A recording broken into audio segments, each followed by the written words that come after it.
Of you are biking without any hands. And this is my adaptive bike. Jonathan did an awesome piece about it. And he even last year helped me with my GoFundMe campaign because I needed my handlebar replacing. And he got the funds covered in like, what, an hour? It was crazy. And so as you can see, I am an avid cyclist. I'm all about biking. It's one of the few activities anyone can do, no matter how physically challenged you are. What I want to do is protect and defend the sanctity of the bike lane by enforcing the bike lanes and towing any car parked in a bike lane. Bike lanes are for bikes. They are not for Ubers, they're not for DoorDashers, they are not for delivery food service trucks, they are for bikes.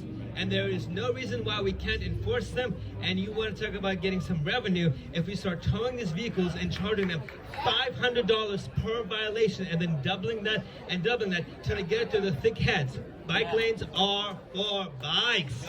Yes. I am not playing any games. I also want to make e-bikes more affordable by having city tax rebates, because a lot of people who are physically challenged are on limited incomes and are not able to afford adaptive bikes like I've been able to, because I've been able to work for companies like Care Oregon. And so we need to make them more affordable so they can get out into the community and join us at happy hour. I also am one of the candidates that believes that you should be able to live where you work. I'm in District 4, so everything west of the Willamette, with the exception of Selwood, which is east geographically, but it is in District 4. And I speak to so many people who tell me they work downtown, but they live in Clackamas, Vancouver, Beaverton, Hillsborough. Some even work as far away as from Salem. That's how far they commute. And the reason they can't live in Portland is because it's unaffordable. And there are so many buildings downtown Portland that are vacant. Why can't we convert them into temporary housing for sheltering? Why can't we convert them into outpatient mental health? Because a lot of the homeless that I've been speaking to, they want to help, but there is no capacity for them. And so if we can convert that real estate into outpatient mental health, that'll go a long way. I am with Keith Wilson, and that we need to end the houseless crisis within our very first year.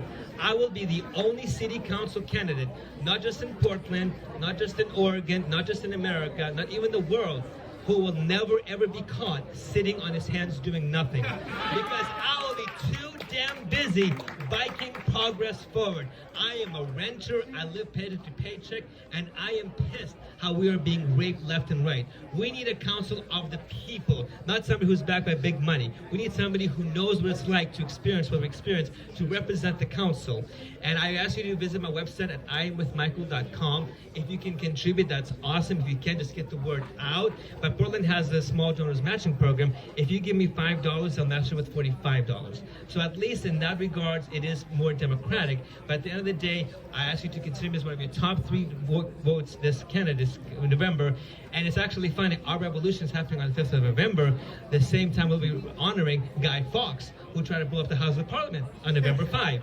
Remember, the 5th of November, vote for Michael Chunla as one of your top 3 candidates. And talking about biking, I also want to make TriMet fare free. Public transit should not cost people money. We need to have a peace officer on every MAX car. I want to make TriMet run 24/7, all of the MAX cars. More of the bus lines, like the 20, need to run 24/7.